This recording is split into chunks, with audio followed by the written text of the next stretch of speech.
Hello YouTube, Joseph Crickmer here, and what you're seeing is a re-uploaded version of a video I made a while ago, and the reason I haven't been uploading as frequently is because a lot of my plans for videos relied on that video, but I used clips for Overlord, and I'm sorry, so the re-upload is here, it's gonna be back, but when I say roll the clip or show a clip, I obviously can't show you the clip, or do I want to risk blocking the video again? No. So bear with me, and when I say in the video that I have plenty of Overlord videos planned, not really anymore because of that whole blocking thing. So yeah, enjoy the re-uploaded version of the video. Nothing's changed except no more clips. Take it away, past me. Well, hello everybody. As you probably know with my intro, I've said ranking anime. And you know what that means? After looking at my channel and realizing I only have that's right, two anime videos, and not a good track record for my intro. So, I decided, let's get going with a different anime. Okay? And obviously, if you read the title, we're going to be talking about Kurumi, best girl in Day to Live, right? Wait a minute. What's that I hear in the background? Whoa. Don't worry, I'll get into Kurumi at the end of the video. Hello everybody, it's me, Joey Crickmore. As you saw by my title, we're diving into an anime I only found a few months ago, but I've rewatched the most. Some might even say it's the one anime I've seen the most of, and understand the most of. It is Overlord. And you know what? What better time to start talking about Overlord than now, 2021, before the new season comes out. And I have like a ton of videos planned for Overlord alone, as well as a brand new series that I'll be starting. It'll probably be like a weekly or a monthly thing. Depends on also the anime I watch as well to go with it, but that's for the end. At the moment, we're going to talk about ranking the Floor Guardians of Nazarick. Now for people that don't know, and I'm probably going to put an image up here somewhere, the Great Tomb of Nazarick is not just what it looks like on the outside and the throne room. It's a massive tomb full of like, think 9 or 10 floors. It is massive. And each floor has its own guardian, the Floor Guardians. Now, I'm not going to dive into Neuronist or Kyohuko or Pandora's Actor. They're area guardians. They're different. They have a very key role in Overlord Nazarick defense as well, but they're not the main Floor Guardians. From what I could gather, there were 8. Well, 8 Floor Guardians, but Shalltear covers the first, second, and third floors, so let's just get into the ranking, shall we? And with that out of the way, let's begin with number 8. At the very bottom of my list is the Gargantua, because I didn't even know it was a Floor Guardian until I looked it up.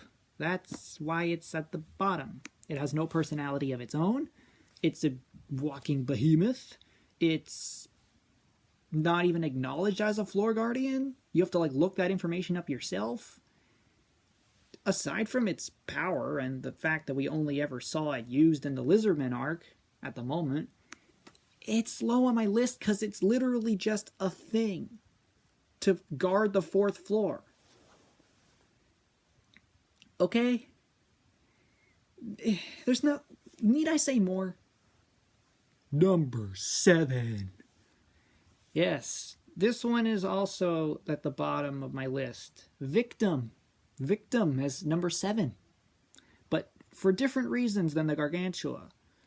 Victim is at number 7 only because there's like little to no information about him, her, it. Little information on Victim. There's barely any knowledge of Victim. First of all, they don't even mention what his ability is in the anime. You have to, once again, look that up yourself. But they do mention that it's invoked when Victim is killed. And it's a very powerful skill. The only reason Ainz didn't use Victim earlier than Season 2 was because he didn't know if the resurrection mechanics were if they were the same from Yggdrasil to the New World. But his fight with Shalltear proved that resurrection magic does work in this world. So, a bad situation turned good for knowledge? For bringing Victim? I mean, Victim is guardian of the 8th floor. He's no joke. Of course, Victim has the lowest level of all the floor guardians because easy to kill equals activation of ability, which equals, massive power. And, it's a tactic on the Guild of Ainzul Gon's part, because Victim is on the 8th floor, right? There are 7 other floors before you get to Victim, right? And if people tried to invade Nazarick in Yggdrasil, they would have to go through 7 other floors of Demiurge, Cocytus, Mare, Aura, Shalltear, the Gargantua.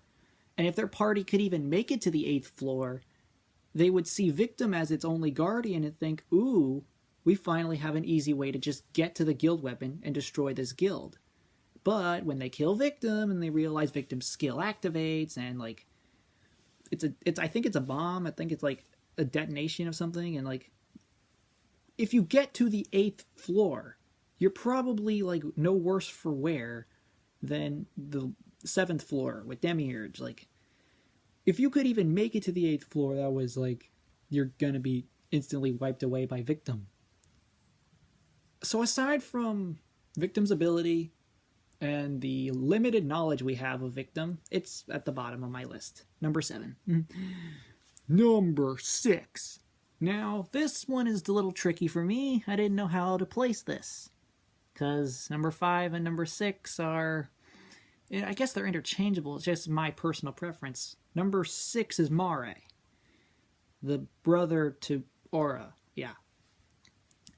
Yeah. I know what some people are going to be telling me. That is not a boy.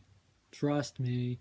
In the words of what's-his-name from Star Wars, it's a trap. Yes, for the elf twins for me are interchangeable. Number 5 and number 6. Mare's lower because he...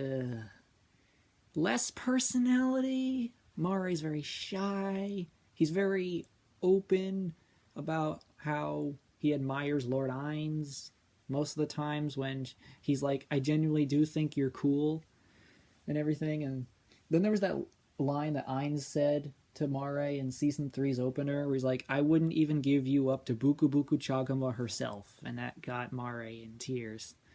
Of course, that conversation kind of led into something else in that episode, but I'm not about to talk about that now. We'll get into that later. And aside from the magical power of Mare and everything, I'd put her at number 6. Number 5. Aura. Let's be real. Out of the 2 elf twins, I'm pretty sure Aura has more personality. I love her little, what are they, they're not even fights, they're I guess they're verbal arguments with Shalltear, and yes, they were designed to act that way to each other. But I love it's a clip from, I'm about to show you a clip from the second episode of the series, and it's so funny. It's the dub of Overlord is this funny. It's Aura and Shalltear just go at each other, and it's just so funny. Here's the clip. You get what I mean? Okay. Now we're moving on to another quality of Aura that I like. Her bravery about speaking what's on her mind. She is not afraid of holding anything back. And she is very, very strong in a fight. Yeah, we barely seen Aura fight, but then again, it's the same for Mare. How much combat experience have we seen in 3 seasons? Out of them, not much.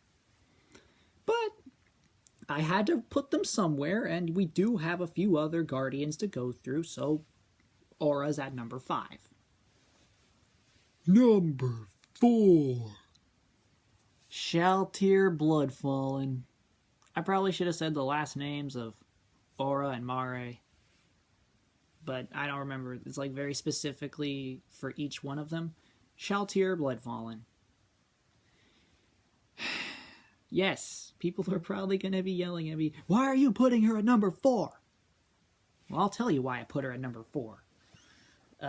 First of all, the 3 characters that are above Shalltear on my ranking list, to me, are better characters. Second of all, I think Shalltear, as a vampire, is really an amazing character choice for a guild like Nazarick, a tomb, like the tomb for an undead. And because Ainz is also an undead, she is, like, drawn to Ainz, and, like... However, she was foolish enough to fall for the world-level item Downfall of Castle and Country, even though Ainz didn't think that was a possibility. It was his own mistaken judgment that got Shalltear mind-controlled. But if it weren't for that, we wouldn't have had the best fight of Overlord Season 1. Which was the finale. And if it weren't for that fight, Ainz wouldn't have found out that he could use resurrection magic, meaning he wouldn't have been able to take so many more risks later on, with the Lizard Men, and Riestes, and becoming the Sorcerer King. Yes, Shalltear, and then after the fight with Shalltear, like, she apparently had no memory of the fight, and then Demiurge told Shalltear what happened, and she was sick with guilt, and then Ainz refused to punish her because it was his own lack of judgment, his own lack of foresight. But when Albedo was like, she should probably just get a punishment so it can get off her chest and she can go back to normal, and Ainz is like, fine, I'll punish her. Which leads to another funny scene in Season 2. But... And besides, another reason I'm putting Shalltear at number 4 is her... I guess her build, meaning like why she was created the way she was. She was designed to be the strongest competitive NPC in Nazarick. Ainz even told Albedo, do you think you really stand a chance against her? And Ainz goes, out of everyone in Nazarick, I am the only one that can overpower her. And it showed. It really did show. So, aside from that, and some things in Season 4's source material, stuff that's going to be coming in the future, but I'm not about to get into now, Shalltear at number 4. That makes sense, especially considering who's next. Number 3. Demiurge. You know you gotta put this guy above Shalltear for a few reasons. First of all, his genius-level intellect. He even comes up with plans he thinks Ainz already knows. And that's the humor of Overlord. Demiurge is like, Lord Ainz has this massive plan, this massive genius-level intellect of a master plan. And then Ainz is like this, like jaw open, like, huh? Especially with that whole, you know what, the most enjoyable thing now might be taking over the world. And Demiurge took that very literally and very seriously. And then when Ainz was like questioning it in Season 3, he's like, you remembered? And he's like, of course, my lord. And he's like, from that one time, none other, my lord. What time? Because Ainz wasn't taking that conversation seriously, but Demiurge was. That's just one of the things I like about him. What kind of ticks me off about his design, though, is his hair, because it reminds me of Vegeta, but yet he's the complete opposite of Vegeta. And his combat power, his battle capabilities, his strength. Sure, it was all a facade for Ainz. Oh, wait, I mean Momon in Season 2, and going by the facade of Yaldabaoth, and we saw some of his tactics, like aspect of the devil demon arm, aspect of the devil razor sharp claws, aspect of the devil tentacle wings, aspect of the Devil Hellfire Mantle. Even if he was dialing it back to give Ainz an edge to raise Momon's reputation, it's still combat experience nonetheless. And I don't know, I think of him as a cool character. When you look at Demiurge, you don't expect him to be what his personality is. You don't expect him to be the logical loyalist that he is. If anything, I would have swapped Shalltear and Demiurge's personalities, and it probably would have just been like any other anime to me. But I know that sounds weird, but when you look at Demiurge, do you honestly think of him as loyalist to Ainz and the tomb, as well as not being an insane demon? He's a demon, sure, but he's smart. He is professional. You don't expect him to be who he is just by looking at him, but that's my opinion, and Demiurge at 3 seems like a perfect fit, considering most people probably know where I'm going with my final 2. If they remember that Number 2. Albedo counts as a floor guardian. That's right. That's right. That's right, people. Come at me. Come at me with those dislikes. Come at me for putting Albedo at number 2. And if people are keeping track of all the floor guardians, they know who number 1 is. And I'm going to explain why he's at number 1 when we get to him. But Albedo at number 2. She's an amazing character. She's, if it weren't for Ainz doing that stupid joke at the beginning of the series, Albedo would have probably have been good looking, but very strong and like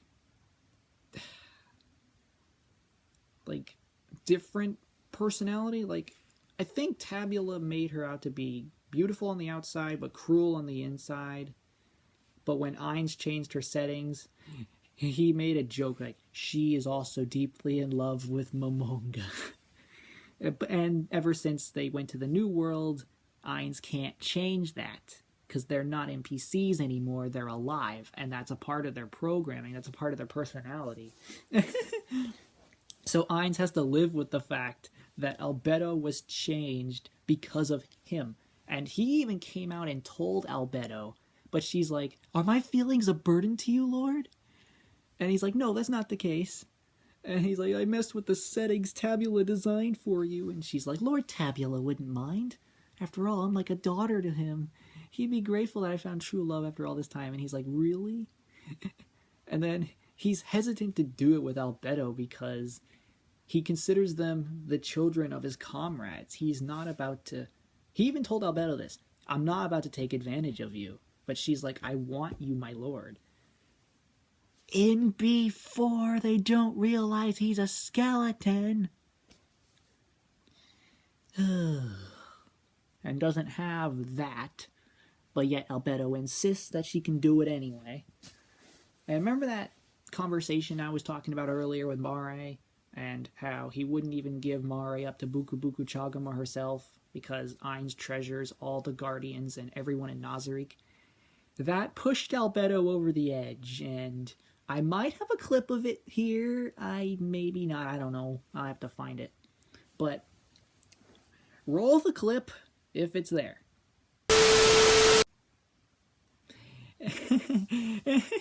Yeah. Now, there's 2 ways that plays out. What you just saw is the anime, which is different than the way they adapted it in the light novel, which is the original canon. In the light novel, she gets dragged off him by the 8-edged assassins, but she clearly doesn't in the anime because she blows them away. So I don't know how that ended, because after that scene, it cuts to the bath scene with that. And another really hilarious moment of breaking a stereotype, and I might just show that clip as well. But, yeah, aside from all that, she has really good strength. I hear she's the tankiest character in all of Nazarick. She has the best defense stats. She's really good in a fight. Of course, she doesn't think much of humans, but Ainz insists that you show them respect. And from what we've seen, there's not much else I can there's not much else I can compliment her for.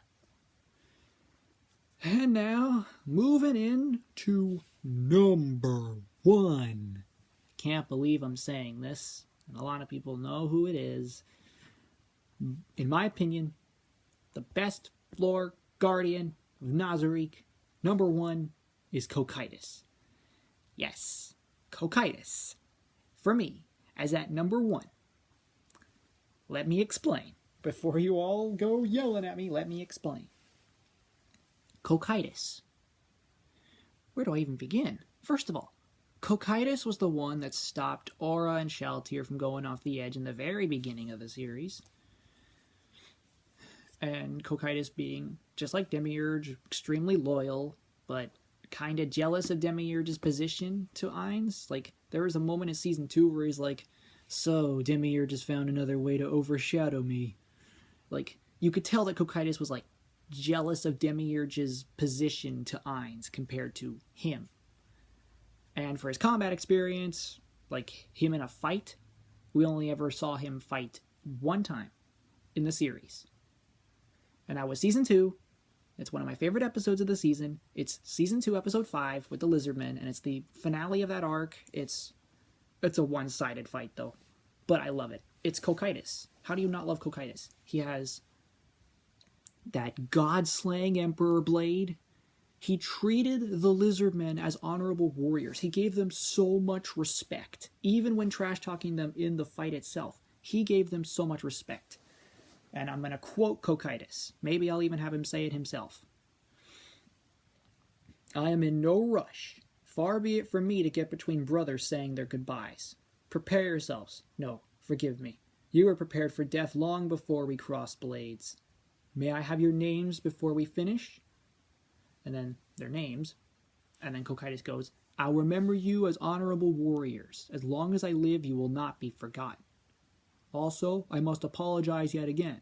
Normally, I'd face you with a weapon in each hand.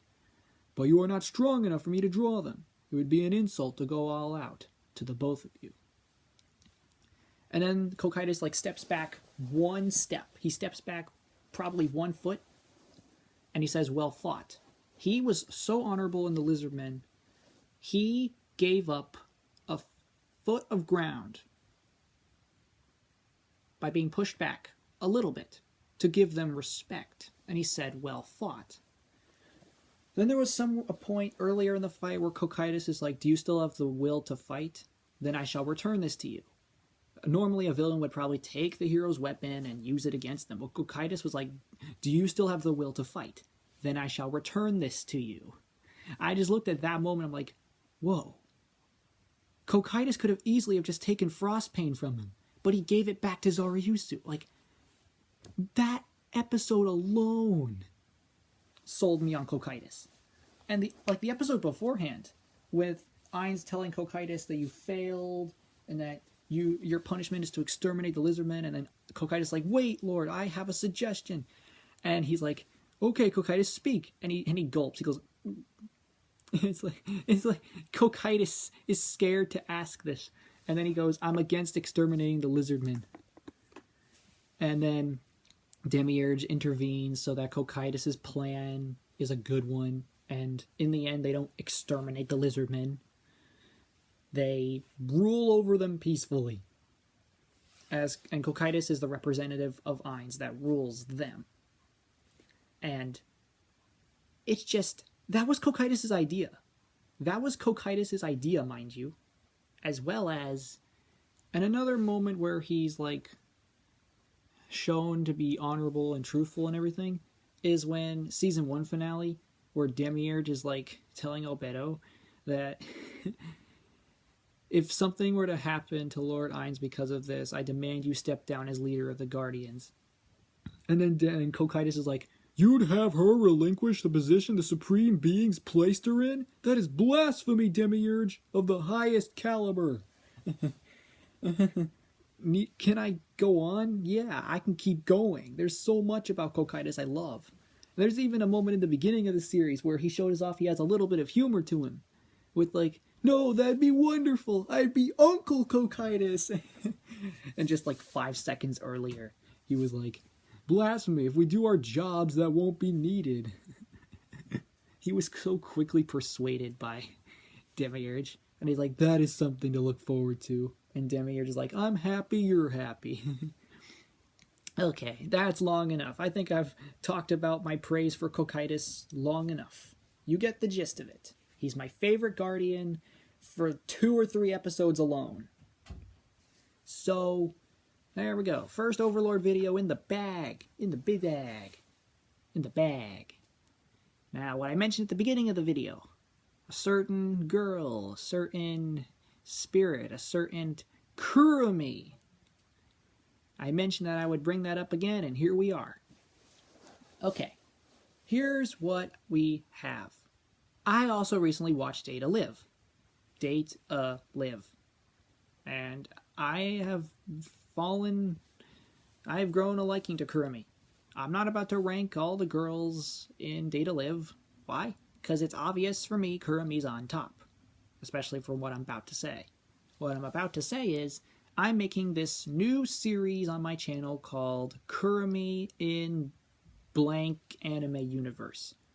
For people that know who Kurumi is, she has Zafkiel, she has abilities over time, she has quoted herself that she is the absolute master of time, so anything that takes place in the past or future because of her is set in stone, and she has infinite doppelgangers over space and time.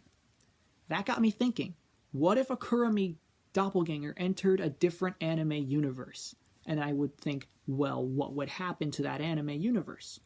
Like, what if she entered Bleach? What if she entered Naruto? What if she entered Dragon Ball? What if she entered, what if she entered the Overlord universe? I'm going to start a series. Not yet, because I'm going to make a Kurumi video on its own, setting up the series. Then I'll go into, like, I'll take your suggestions if you want. I already have a few planned if you want to coordinate with me. So, but it's not my immediate future. Like, I still have Overlord things I want to make before I go to that. So if you all want to suggest something to me, that'd be great. Now, cue the outro. And remember, like at the end of the video, I'll say it again, but I'll do it right now. To hit that like button, hit that subscribe button, share the video with your friends, and I will see you all in my future. All in over my future. If you want to enjoy my content,